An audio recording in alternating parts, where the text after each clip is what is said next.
Radio Grand Lac. Vos émissions préférées, elles sont toutes sur Radio Grand Lac. Les clés pour valoriser son patrimoine et créer de la valeur, on passe à l'action avec Fabien sur Radio Grand Lac. Allez, bonjour à toutes et à tous et bienvenue pour une nouvelle émission de On passe à l'action où nous allons accueillir aujourd'hui Romain Munier, directeur associé de la banque d'affaires lyonnaise ByCap. Bonjour Romain. Bonjour Fabien, bonjour à tous les auditeurs. Merci beaucoup d'avoir fait le déplacement de Lyon à Aix-les-Bains, Romain, et d'être venu nous voir encore une fois. Alors vous savez que dans cette émission, ce qui nous anime, c'est d'agiter des idées, c'est de contribuer à la réflexion et à votre réflexion modestement pour développer votre patrimoine. Et en tout cas, aller chercher de la rémunération supplémentaire. Et donc forcément, quand Romain m'a adressé son article dont on va parler aujourd'hui, sur une opération de restructuration et sur une opération de haut de bilan, dont on va définir, rassurez-vous, tous les termes ensemble, pour ceux pour qui ce serait étranger, eh bien je me suis dit, banco, il faut absolument qu'il vienne en parler à Radio Grand Lac, et il nous en fait d'ailleurs la primeur. Merci Romain de nous faire la primeur de ton article. Alors pour vous donner quelques éléments de contexte avant qu'on revienne sur le titre de l'article que Romain va nous dire dans quelques instants, pourquoi on échange aujourd'hui. Alors vous êtes chef d'entreprise ou vous êtes simplement investisseur dans une entreprise et vous avez pu constater suite à mes différents articles et notamment le dernier où je pars d'une citation de Jacques Rueff, l'inflation c'est financer des choses qui ne rapportent rien par des choses qui n'existent, par de la monnaie qui n'existe pas, et bien que nous sommes dans une phase en Europe un peu difficile où il n'est pas impossible que nous fassions face à une récession, augmentation du coût de l'énergie, inflation, augmentation de la main-d'œuvre et surtout, comme le dirait Milton Friedman, dépréciation de la monnaie. Alors quand je suis un entrepreneur dans la zone Union européenne, eh bien qu'est-ce que j'ai comme choix ? Eh bien j'ai le choix probablement de réfléchir à faire des investissements pour deux choses. Consolider mon secteur d'activité sur ma zone nationale, voire européenne, c'est-à-dire acheter des entreprises et ou réaliser des investissements. Et ça, c'est une clé de lecture qui est très importante. Et c'est pour ça, dans ce cadre-là, dans ce cadre où en tant que chef d'entreprise ou en tant qu'investisseur dans une entreprise, vous vous posez ces questions-là, comment faire face à cette récession économique possible ou simplement comment développer mon entreprise, eh bien que l'on reçoit Romain Munier. Romain, tu as écrit un article, tu as commis un article, comme diraient nos amis qui ont un langage français soutenu. Est-ce que tu peux nous donner le titre de ton article ? Bien sûr, avec plaisir. Dirigeant actionnaire, sécurisé pour accélérer. Alors sécuriser, c'est quoi ? C'est sécuriser principalement son patrimoine aujourd'hui.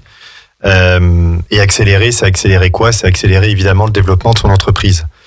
Je suis parti de plusieurs constats. Alors, je suis banquier d'affaires, j'accompagne de nombreux dirigeants dans leurs opérations de bilan, principalement cession, acquisition, levée de fonds.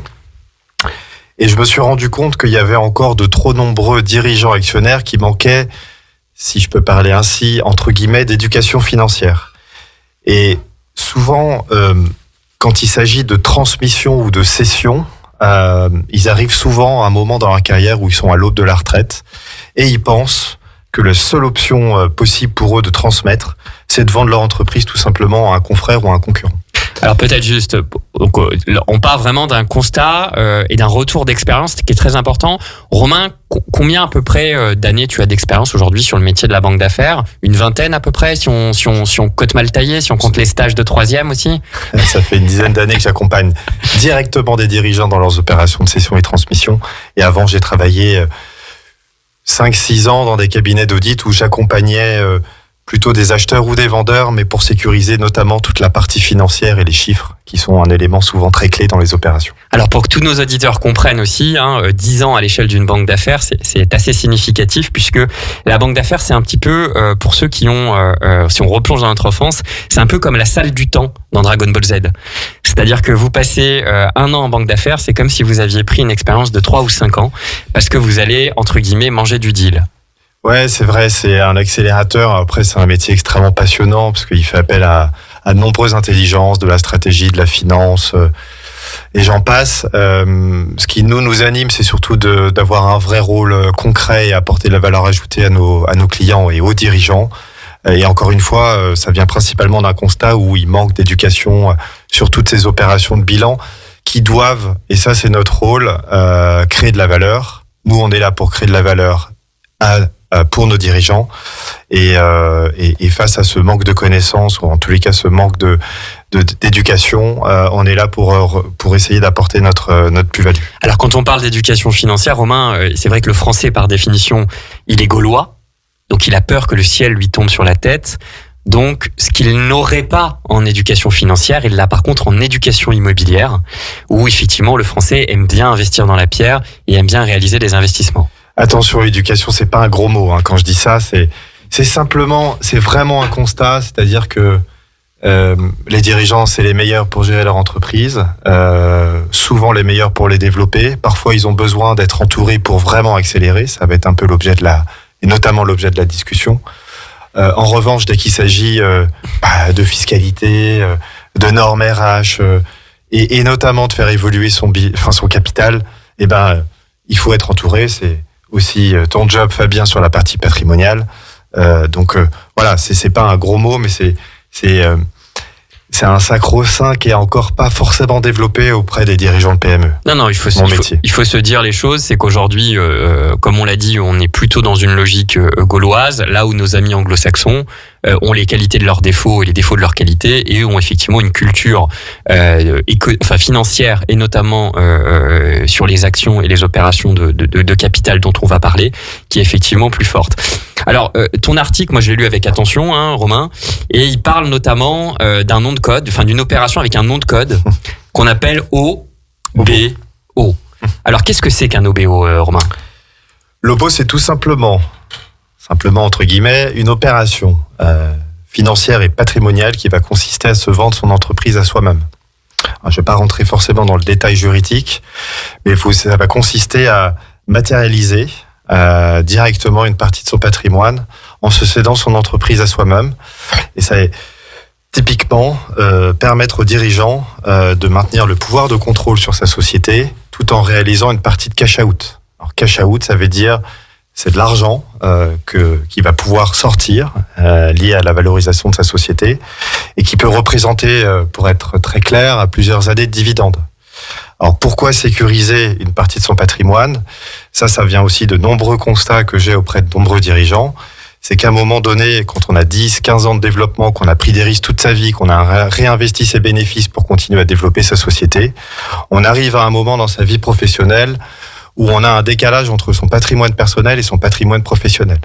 Et donc, l'idée de l'OBO, c'est de rééquilibrer ce patrimoine personnel avec son patrimoine professionnel, avec son patrimoine personnel. Et de pouvoir sortir de l'argent de sa société, qui va représenter plusieurs années de dividendes, pour assouvir des projets personnels, ou tout simplement se sécuriser. Et ça, c'est important, c'est sécuriser l'état d'esprit du dirigeant, de se dire, ça fait 20 ans qu'il travaille, c'est de faire un pas de côté, de se dire, je vais mettre de l'argent de côté pour me dire que quoi qu'il arrive, tous les risques que j'ai pris pendant 20 ans, 10 ans, 15 ans, 20 ans ou plus, j'en récolte les fruits aujourd'hui. Alors, je me permets de passer une tête, éventuellement dans cette discussion, et donc juste pour qu'on revienne sur un point qui est très important, on va le simplifier, mais l'idée est là, ce que vient de dire Romain. Vous êtes un dirigeant d'entreprise pour que vous puissiez vous identifier. Vous êtes à la tête d'une SAS, Société par Action Simplifiée, où vous êtes le seul actionnaire. Donc vous êtes à la tête d'une société par action simplifiée unique. Et vous rencontrez Romain, qui, à la fin de ce qu'il va nous expliquer, je ne vais pas vous enlever tout le suspense, vous allez vous retrouver dans une situation où vous serez à 80% actionnaire, et les 20% autres, ça sera un autre acteur, un acteur du fonds d'investissement, dont va nous parler également Romain un petit peu plus tard. Donc, Romain lève la main et vu qu'on n'est pas à l'université de Lyon ni à l'INSEC Chambéry, il lève la main. Donc à tous mes étudiants qui nous écoutent et futurs étudiants, prenez exemple sur Romain qui, lorsqu'il veut m'interrompre, lève la main. Plus sérieusement, tu veux réagir. Je suis très discipliné, mais peut-être effectivement c'est intéressant ce que tu dis. On va peut-être rentrer un peu plus dans le détail. Je pense que l'idée c'est de comprendre l'esprit de l'OBO, c'est-à-dire sécuriser une partie de son patrimoine. Maintenant, à un moment dans la vie du chef d'entreprise. Maintenant, effectivement, ça vaut peut-être le coup. Peut-être juste en distinguer deux typologies. Et moi, je voudrais insister surtout sur une typologie d'OBO sur laquelle j'apporte et mes équipes et la banque d'affaires peuvent apporter une réelle plus-value. Je dirais qu'il y a 2 types d'OBO. Il y a l'OBO patrimonial qui va consister à sécuriser une partie de son patrimoine et en restant sans changer grand-chose. C'est-à-dire que le dirigeant va continuer à détenir 100% de son capital et la société va continuer à se développer, mais il va pas se passer grand-chose. Il va sécuriser une partie de son patrimoine, il aura probablement un état d'esprit un peu différent, il va probablement assouvir des projets personnels qu'il a pu avoir, mais la société va continuer son rythme de croisière. Voilà. Moi, je voudrais insister sur l'OBO, ce que j'appellerais stratégique. Et c'est là où un banquier d'affaires va pouvoir apporter de la valeur ajoutée, toujours dans une optique, encore une fois, de création de valeur. Le dirigeant va se dire, et le constat, j'aime bien prendre ce terme, c'est très concret, c'est de mi-temps professionnel. Pour moi, déjà, le prérequis, c'est qu'il faut que la société soit en développement et qu'elle ait un fort potentiel de développement pour aller encore plus vite, plus loin. C'est quoi, par exemple, une société en développement d'un point de vue banquier d'affaires, selon toi, c'est quoi? Déjà, c'est une société qui est en croissance. D'accord, donc a une pourcentage d'augmentation de son chiffre d'affaires chaque année. Exactement, et qui a un vrai potentiel d'accélération. Mais parfois, le dirigeant a pas forcément envie d'assouvir. C'est-à-dire qu'il peut digitaliser ses activités, qu'il peut les exporter à l'international. Qu'est-ce que tu entends par un vrai potentiel d'accélération? Qui a développé un nouveau produit, mais qui a pas forcément envie d'investir énormément d'argent et de prendre des risques pour le développer, le commercialiser, qui a besoin d'investir dans un nouvel outil de production pour améliorer la productivité, mais il n'a pas envie de prendre ces risques-là. Donc il n'a pas envie d'y attribuer du capital, ok, très. De l'argent, parce que ça peut changer l'équilibre financier de la société pendant quelques années, et encore faut-il que ça marche, parce qu'il y a toujours des risques. Donc l'OBO permet justement de venir sécuriser le dirigeant pour vraiment accélérer. Et je trouve que quand on sécurise une partie de son patrimoine, on met sa famille globalement à l'abri, on peut ensuite prendre beaucoup plus de risques, et on a une vision au risque qui est un peu différente. Et cette opération d'OBO stratégique doit permettre non pas de se développer sur le rythme de croisière connu historiquement, mais véritablement d'accélérer. Donc il doit y avoir aussi cette identification de se dire, quelque part avec cette question presque ludique, si monsieur le client, je vous donnais demain 2 millions d'euros, ou 3 millions, ou 4 millions, ou 5 millions, qu'est-ce que vous en feriez finalement? Alors, il y a un peu cette question-là, en tout cas pour le développement de l'entreprise. Tout à fait. Alors, il y a 2 points. S'il répond pour aller à Saint-Tropez et dépenser tout dans les bars ou les restaurants, là, c'est plutôt quelque chose d'alarmant. Nous, on se place dans un OBO stratégique dans la mesure où, pour nous, le dirigeant, quand on parle d'OBO, doit rester quand même majoritaire parce que c'est lui qui porte le développement. Et souvent, on se dit, il arrive à sa mi-temps professionnel, je reviens encore là-dessus, mais c'est assez clé, et puis peut-être que je donnerai un exemple très concret tout à l'heure. Il se dit, j'ai un potentiel de développement significatif, j'ai besoin de sécuriser mon patrimoine. Ok, on en a parlé, ça c'est fait. Mais il ne se dit pas que ça. Il se dit, pour accélérer, comment je dois faire? Probablement, j'ai besoin de faire évoluer un certain nombre d'aspects, notamment ma gouvernance. Peut-être que c'est le moyen d'ouvrir mon capital à un nouveau partenaire. Alors, plutôt financier pour nous, parce que c'est rare que des industriels rentrent de façon minoritaire au capital, ou en tous les cas, ils rentrent souvent dans une optique de majorité, ça peut être aussi intéressant. Mais plutôt, aujourd'hui, je voudrais insister sur des partenaires financiers qui sont professionnels et qui peuvent apporter tout un tas de moyens pour vraiment accélérer la société. Alors, je vais donner des exemples concrets. Ça va être des gens qui vont avoir un réseau et qui vont être capables d'accompagner les dirigeants pour faire des croissances externes, donc faire des acquisitions, parce qu'on peut gagner du temps en faisant des acquisitions.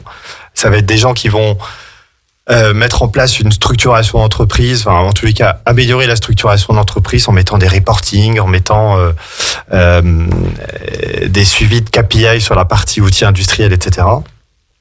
Alors, KPI, indicateur clé, ce qui est important aussi. Souvent, le dirigeant, ce qu'on voit, c'est qu'il a un peu la tête dans le guidon et ça va lui permettre notamment d'avoir un nouveau partenaire. C'est aussi de sortir un peu la tête de l'eau et de prendre du recul sur sa société et de concentrer son temps vraiment sur le développement. Et frotter son cerveau contre d'autres personnes qui ont des intérêts alignés. Et évidemment, c'est surtout ça le point, c'est de se dire, ça fait 20 ans que je fais ça, que je fonctionne comme ça, j'ai toujours fait comme ça, ça marche, oui. très bien, mais probablement de se dire je vais partager une nouvelle vision et me faire challenger par un nouveau partenaire, probablement ça doit nous permettre d'aller beaucoup plus vite, beaucoup plus loin. Et un dernier point, peut-être aussi, c'est de se dire profiter d'une opération comme celle-ci pour faire monter quelques cadres clés, une ligne de management intermédiaire au capital, pour les fidéliser, les remercier et aligner les intérêts entre tous les protagonistes ou tous les intervenants de la société. Alors, je réagis à ce que tu dis parce qu'évidemment très intéressant et je pense que c'est stratégique pour nos clients mais aussi pour nos investisseurs dans ces sociétés-là. Quand on ouvre le capital, sur l'aspect gouvernance, finalement ce qu'on va faire c'est on va acheter du temps et de l'expérience. C'est-à-dire que pour avoir la chance de siéger au bord de certaines sociétés, en fait quand vous avez le dirigeant, il a son expertise du métier, il a ses traditions qui fonctionnent très bien et bien évidemment il faut les conserver. Par contre, quand vous avez un fonds d'investissement, des financiers, des investisseurs, des conseils, eux, ils ont vécu des situations différentes. Et ce que tu disais sur la croissance externe, c'est très important. La première fois, ça fait toujours un peu peur. La première fois qu'on prend une voiture, la première fois qu'on joue au foot. Quand vous êtes accompagné de gens qui sont rompus à l'exercice, qui connaissent les choses trappes, qui connaissent les points de vigilance et qui ont aussi les bons acteurs qui vont déclencher telle ou telle situation, eh bien ça va plus vite, c'est plus agréable. J'ai même envie de dire, on prend du plaisir à le faire et derrière, on crée de la valeur parce qu'on va donner au joueur, qui est le dirigeant d'entreprise, la confiance nécessaire pour aboutir à une réussite dans ce type d'opération-là. Donc, je te rejoins évidemment à 200% sur le rôle important de la gouvernance dans un fonds d'investissement. Oui, tout à fait. Et ces opérations, elles sont pas applicables à tous les dirigeants, à toutes les entreprises. Encore une fois, il faut que le dirigeant soit dans un état d'esprit aussi, évidemment, d'ouvrir une nouvelle page de l'histoire et envie de partager, envie de continuer à se développer et aller sur d'autres aspects de son métier. Encore une fois, faire un pas de côté pour se dire aujourd'hui, ça fait 20 ans que je fais ça. C'est quoi la feuille de route des 20 prochaines années et comment je vais faire pour y arriver et pour aller encore plus vite. Donc effectivement, ce que tu dis, les fonds de private equity ont une expérience et peuvent être capables d'apporter tout un tas de compétences complémentaires, mais ça va aussi permettre aux dirigeants de pouvoir parfois réorganiser l'interne pour se dire moi les 20 prochaines années j'ai envie de m'occuper uniquement du développement, j'ai envie de m'occuper uniquement d'un sujet plus stratégique pour l'entreprise. On se rend compte qu'il y a beaucoup de dirigeants qui font des choses, parfois des tâches qui n'ont aucune valeur ajoutée. Ils le font parce qu'ils l'ont toujours fait et ils n'ont pas toujours eu le temps et le recul nécessaire pour pouvoir structurer, faire monter une équipe de management qui lui permette de prendre vraiment ce recul et d'être vraiment au service de la création de valeur de sa société. Et du coup, Romain, par rapport à ton expérience, et puis c'est une question que je vais lancer, et ensuite on lancera la pause, mais ça maintiendra nos auditeurs en émoi et en agitation. Mais la question qu'on va aborder après la pause, c'est la suivante. Romain, de par ton expérience, quels sont selon toi les facteurs clés de succès d'un obo stratégique? Qu'est-ce qui fait qu'entre le moment où le client va lancer sa réflexion, le moment où il va dire OK pour mettre en place cet obo stratégique avec notamment un impact sur la gouvernance, sur les investissements à venir, et quelques années plus tard, quand on regarde cette opération-là et cette société, qu'est-ce qui fait que ça a bien fonctionné? Qu'est-ce qui fait que ça a bien marché? Et donc, mesdames et messieurs, nous allons avoir la réponse à cette question après une courte pause et je vous dis à tout de suite. La radio de l'identité locale à Aix-les-Bains et autour du lac du Bourget, Radio Grand Lac sur 92.1. Les clés pour valoriser son patrimoine et créer de la valeur, on passe à l'action avec Fabien sur Radio Grand Lac. De retour sur Radio Grand Lac avec Romain Munier, directeur associé de BuyCap, banque d'affaires lyonnaise, avec laquelle nous avons eu une première partie d'émission où nous avons discuté de la vente à soi-même, nom de code Owner Buy Out. Vous pouvez le prononcer avec un anglais beaucoup plus irréprochable que le mien, mais ce qui compte, ce n'est pas le son et c'est bien le contenu. On s'est quitté il y a quelques instants avec Romain Munier qui avait une question sur laquelle il a planché pendant la pause. Il a appelé ses amis, il a appelé sa famille, il a appelé ses collègues de boulot et la question est terrible, elle vient de tomber comme un couperet. Romain, quels sont les facteurs clés de succès d'une opération de vente à soi-même? Qu'est-ce qu'il fait qu'est-ce qu'il va faire que lorsque l'on ouvre le capital d'une société à un ou des fonds d'investissement, eh bien, cela va fonctionner et, je cite, créer de la valeur. Merci Fabien. Pour moi, il y en a 2. Mais avant d'y revenir, je vais peut-être faire une petite introduction ou revenir sur un point. Vas-y, fais comme chez toi, Romain. Okay. Avant de parler de facteurs de clic succès, je voudrais juste revenir sur le fait que, à mon sens, et ça c'est vraiment important, on a défini l'OBO patrimonial et l'OBO stratégique. À mon avis, pour que l'OBO soit vraiment une opération et soit une réussite, la seule motivation du dirigeant ne doit vraiment pas se limiter au seul intérêt de faire du cash out. Donc, seul intérêt de récupérer de l'argent de l'entreprise pour le placer ou pour acheter un chalet à Tignes. Exactement. Voilà, par exemple. À mon sens, ou en tous les cas, ma plus-value à moi, c'est pas cette opération-là. C'est la cerise sur le gâteau. Et on arrive aux 2 facteurs clés de succès. Et oui, les 2 facteurs clés de succès, pour moi, cette opération, elle doit être absolument conditionnée à une volonté, je dis bien une volonté, du dirigeant de porter pour les prochaines années un projet plus ambitieux que ce qu'il a connu jusque-là. Ça, c'est clé fondamentale pour son entreprise. Ça va être quoi quelques exemples concrets plus ambitieux? J'en ai parlé tout à l'heure, mais ça va être d'actionner les leviers de développement qu'il a identifiés, mais qu'il n'a jamais voulu mettre en avant parce que ça demandait des investissements trop importants, trop de risques. Ça peut être l'internationalisation, on en parlait tout à l'heure. Ça peut être... il a un super produit qui vend aujourd'hui qu'en France. Et il a toujours eu des touches dans des pays étrangers, mais il fallait investir encore une fois. Et c'est compliqué d'aller à l'international. Il savait pas comment le faire. Et voilà, typiquement à l'internationalisation. Croissance externe, on en a parlé tout à l'heure. Il sait qu'il pourrait aller beaucoup plus vite s'il achetait un de ses fournisseurs, par exemple, pour intégrer dans sa chaîne de valeur un fournisseur avec qui il travaille. Il pourrait gagner des points de marge, ça pourrait aller plus vite, ce serait plus fluide dans son processus de fabrication, par exemple, ou d'autres, ou acheter un concurrent pour aller plus vite qu'à d'autres produits ou des produits complémentaires. Donc voilà, il faut vraiment que cette opération soit conditionnée à la volonté du dirigeant vraiment d'accélérer. Pas continuer à se développer, mais vraiment accélérer, aller vraiment beaucoup plus loin. Et le 2e facteur clé de succès, c'est l'état d'esprit du dirigeant. Il faut qu'il soit aussi dans une optique de faire évoluer et pour moi, faire partager le capital de son entreprise à des nouveaux entrants et mettre en place une nouvelle gouvernance. Alors, j'en ai parlé aussi tout à l'heure, mais pour moi, c'est fondamental qu'il puisse se dire « J'ai été seul jusque-là, il est peut-être venu le moment de m'entourer et peut-être de bien m'entourer pour vraiment assouvir ce plan de développement très ambitieux que j'ai pour mon entreprise. » Alors ça va être quoi? Ça va faire rentrer des cadres clés, j'en ai parlé tout à l'heure, faire monter une équipe de management intermédiaire au capital, qui auront des intérêts complètement alignés avec le dirigeant, et ça c'est assez génial.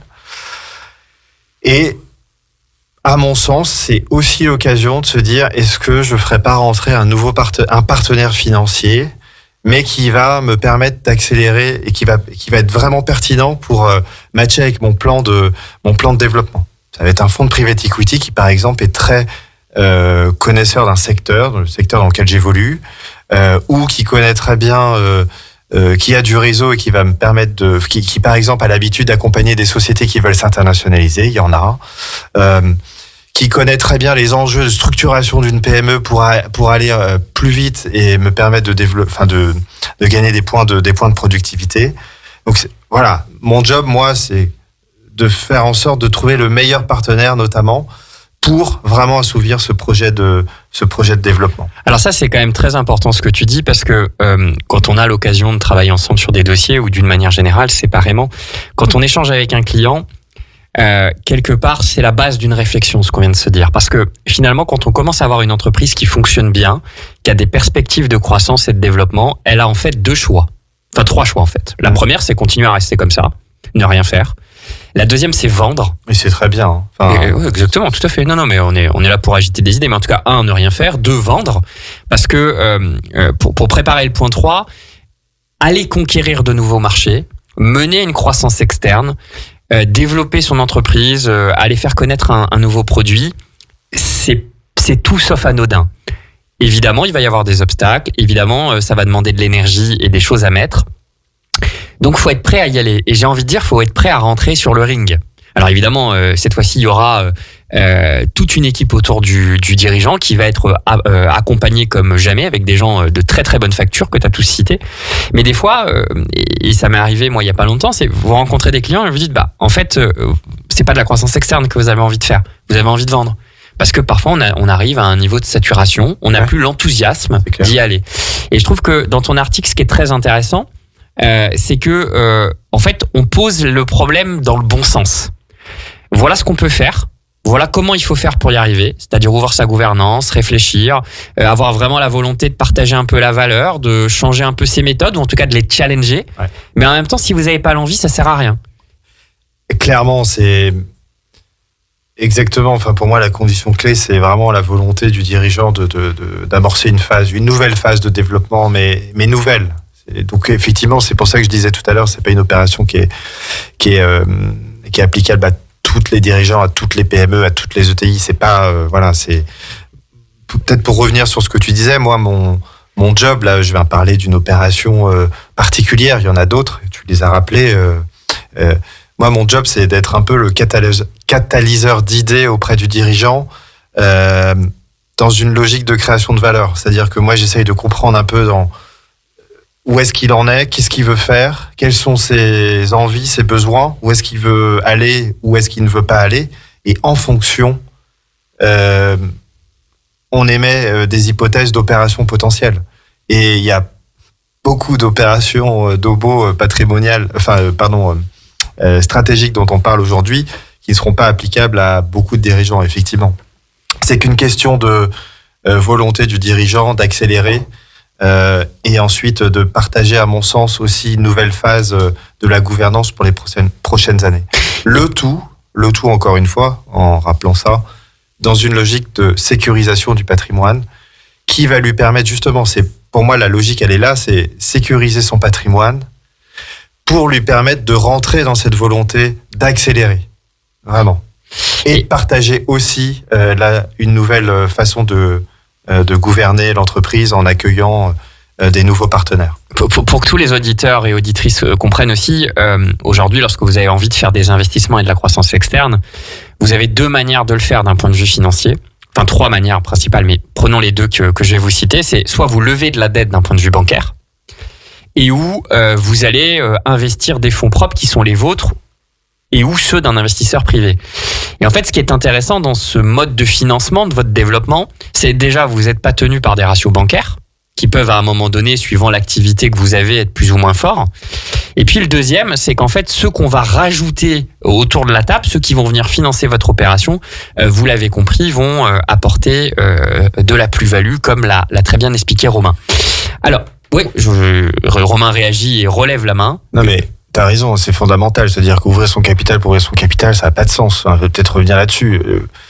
Nous, on se passe dans l'idée que laisser une part minoritaire ou un nouveau partenaire financier, c'est que son job, ça va être vraiment d'apporter de la valeur et d'aller beaucoup plus vite et plus loin avec lui. Sinon, ça sert à rien. Alors après, sur la notion du cash out, c'est vrai que c'est toujours intéressant. Donc cash out, à un moment donné, votre entreprise, vous avez l'occasion d'appréhender une partie de cette valeur à titre personnel. Hein. C'est-à-dire que vous, dirigeant, personne physique, grâce à cette opération, comme vous allez vendre une partie de votre capital et une partie de vos titres à un fonds d'investissement, vous allez récupérer de l'argent. Donc ce qui est agréable, c'est ces trois grands points.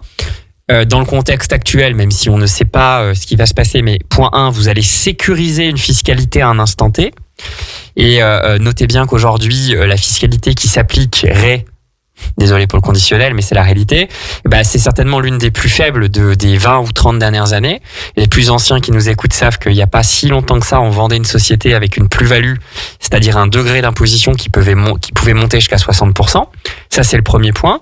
Le deuxième point, on va pouvoir aussi dérisquer l'exposition de son patrimoine, parce que aujourd'hui, quand j'ai une société qui fonctionne super bien à Aix-les-Bains, finalement, la richesse de cette société, elle est exposée à l'euro, la devise euro, à l'activité économique plutôt française. Là, si je récupère du capital et que je décide d'investir, par exemple avec votre serviteur, dans des sociétés cotées, on va aller pouvoir s'exposer, pourquoi pas directement ou indirectement, directement avec Schneider Electric et Air Liquide, indirectement avec Schneider Electric et Air Liquide, et directement via Alibaba ou Tencent dans la zone économique d'Asie du Sud-Est, qui représente aujourd'hui, il faut le reconnaître, 50% du PIB mondial. Ça, c'est le deuxième point. Et puis, troisième point, on va peut-être aussi pouvoir soutenir de manière indépendante les projets de nos enfants et le projet des épouses ou des époux. Donc, il y a quand même quelque chose de vertueux à un moment donné à se poser ces questions-là. Et encore une fois, je répète, c'est ça qui a guidé, il l'a très bien expliqué dans cet article, Romain, c'est ça qui a guidé sa venue aujourd'hui, c'est qu'il pose les bases d'une réflexion qui ne peut être que vertueuse. Qu'est-ce que vous voulez faire de votre patrimoine privé ? Est-ce que vous en avez assez ? Est-ce que vous avez des projets vis-à-vis des enfants ? Comment vous voulez l'organiser ? Comment vous voyez le développement de votre entreprise ? Est-ce qu'il y en a en fait ? Parce que des fois, il n'y en a pas. Oui. Peut-être qu'on arrive en fin de cycle. Moi, j'ai rencontré un client il n'y a pas longtemps, il me dit, écoutez, j'ai fait le maximum que je pouvais faire dans mon secteur d'activité avec ma boîte. Et l'étape d'après, en coût marginal, personnel, me coûterait trop cher. Donc, je préfère vendre. C'est pour ça que, encore une fois, je reviens, catalyseur d'idées, et en fonction des objectifs et de la société du dirigeant, il y a tout un tas d'options qui sont possibles. L'OBO stratégique est une option, comme céder 100%, céder une minorité sur plusieurs années, enfin céder une minorité puis céder la majorité sur plusieurs années. Tout est envisageable aujourd'hui en fonction effectivement des objectifs du dirigeant et ou des ambitions de la société. Et est-ce que tu aurais une petite anecdote ou un exemple précis d'une opération d'OBO que tu as vécue ou que tu as organisée qui mériterait justement qu'on en parle un petit peu sur la Radio Grand Lac? Alors évidemment, à tous les autres banquiers d'affaires, avocats, notaires, experts comptables et fonds d'investissement qui nous écoutent avec attention, vous allez être déçus parce qu'il ne va pas donner de nom. Ouais, j'ai un exemple. On a accompagné un duo de dirigeants il y a quelques mois qui ont une très belle entreprise. Ils développent des instituts de beauté en France, et ils ont aussi une autre activité de développement et commercialisation de produits cosmétiques. Donc ils ont deux activités assez distinctes mais qui sont assez complémentaires. Ils ont vécu de plein fouet le Covid, où les instituts ont été fermés. Ils ont vécu de plein fouet l'inflation, la crise de pouvoir d'achat, si on peut parler ainsi. Et ils se sont dit, surtout avec le Covid, finalement, ça fait 20 ans qu'on développe ce groupe, qu'on le développe bien, qu'on réinvestit tout, on est très ambitieux, et on peut tout perdre du jour au lendemain. Et donc, ça a été un peu le moteur de leur réflexion, de se dire comment on peut faire en sorte aussi, à un moment, après 20 ans de développement, de se dire comment on peut se sécuriser personnellement, tout en ouvrant aussi une page de développement, parce qu'évidemment, cette société a des gros leviers de développement, à la fois aussi bien sur les deux activités dont j'ai parlé. Donc, ça a été ça, le déclencheur. Donc, sécuriser une partie de leur patrimoine, c'était quand même le déclencheur. Et se dire, ça fait 20 ans qu'on travaille ensemble, on a 45 ans, on a très bien structuré la société, on se connaît bien, mais peut-être que c'est le moment aussi d'ouvrir une nouvelle page de gouvernance et d'accueillir quelqu'un qui pourrait nous aider à se challenger, qui a peut-être des idées meilleures que les nôtres, qui va continuer à nous permettre de se développer, qui va nous apporter son réseau, en tous les cas, apporter de la nouveauté dans la gouvernance. Donc ça, c'était le premier point. Et le deuxième, c'était de dire aussi, de profiter de cette opération pour se dire, il y a des cadres, des gens qui donnent beaucoup pour nous, et c'était aussi de les récompenser, de les fidéliser en les faisant rentrer au capital, pour qu'ils puissent aussi profiter de la création de valeur des prochaines années. Donc ça, c'est une opération qu'on a menée avec nos dirigeants. On a essayé de trouver le meilleur partenaire. On a trouvé le meilleur partenaire qui permette de répondre à toutes ces problématiques. Et voilà, aujourd'hui, on a des dirigeants qui sont ultra motivés. Ils se sont remotivés aussi pour aller beaucoup plus vite et aller beaucoup plus loin dans le développement de leur entreprise. Ils sont se re-challenger. Voilà. Donc c'est aussi une des opérations qui a motivé cet article. Il y en a eu plusieurs avant, mais voilà un petit peu le fondement de notre échange d'aujourd'hui. Très bien, et je passe aussi une tête pour dire quelque chose, et puis on va finir sur ces points-là, mais il existe autant de typologies de fonds d'investissement qu'il existe de dirigeants. C'est-à-dire que il y a des fonds d'investissement qui ne sont pas du tout dirigistes, les fonds d'investissement bancaires, et il y a des fonds d'investissement qui sont un petit peu plus actifs, je dirais un peu plus dynamiques, et le scope, c'est-à-dire le panel des fonds d'investissement, il est très large, et quand on travaille avec un banquier d'affaires expérimenté comme toi, eh bien c'est aussi ce que tu vas sentir, parce que quelque part, un peu à la manière d'une application de rencontre, même si la comparaison peut ne pas être heureuse, mais au final, elle l'est un peu. On va faire rencontrer une personnalité, un projet, avec un ou des fonds d'investissement, avec qui ça pourrait bien fonctionner. Ouais, la question de feeling est toujours important au-delà des stratégies de chaque fonds d'investissement. Mais effectivement, il y a toujours une question de feeling. Les investisseurs, ils investissent sur évidemment des fondamentaux. Ils investissent aussi sur des hommes, surtout. C'est les hommes qui vont être capables de porter le projet. Donc, il y a une question de feeling qui est extrêmement importante.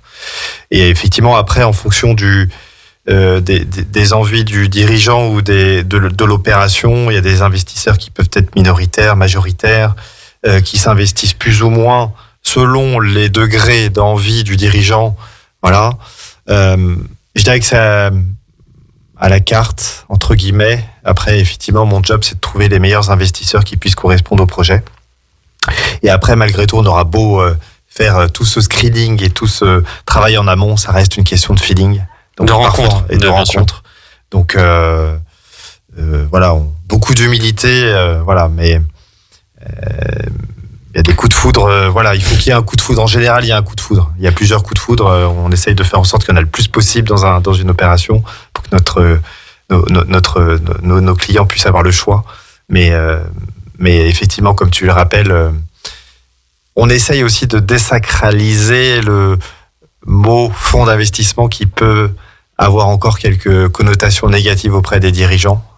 Et ça, c'est aussi notre rôle de faire en sorte de leur faire comprendre il y a un intérêt commun dans une logique de création de valeur. Voilà. Exactement, le fonds d'investissement qui est un partenaire financier. Donc vous l'aurez bien compris, l'article de Romain Munier, banquier d'affaires, va sortir dans un futur très proche et il nous tiendra au courant de son actualité sur LinkedIn. On le remercie encore une fois d'avoir fait le déplacement de Lyon à Aix-les-Bains. Son intervention, elle s'inscrit dans une dynamique et une série que l'on va avoir dans les prochains mois et prochaines semaines, puisque lors de notre prochaine émission, nous accueillerons David Faravellon, avocat de Gaulle et Florence, qui viendra nous parler des pactes d'associés, c'est-à-dire comment régler la copropriété et la cohabitation entre un dirigeant actionnaire et un fonds d'investissement qui, bien évidemment, aura été choisi par Romain Munier. Magnifique, Fabien. C'est effectivement une belle suite à mon intervention d'aujourd'hui. Ça se passe comme ça chez Radio Grand Lac. Il y a des choses extraordinaires qui se passent à l'antenne. C'était Romain Munier et Fabien Giraud en direct de Radio Grand Lac à Aix-les-Bains. On vous dit à très vite sur les ondes 92.1. Radio Grand Lac. Plongez dans le grand bain de la vie locale avec notre application 100% gratuite pour écouter votre radio préférée. Radio Grand Lac. Téléchargez-la dès maintenant et vivez l'expérience Radio Grand Lac où que vous soyez.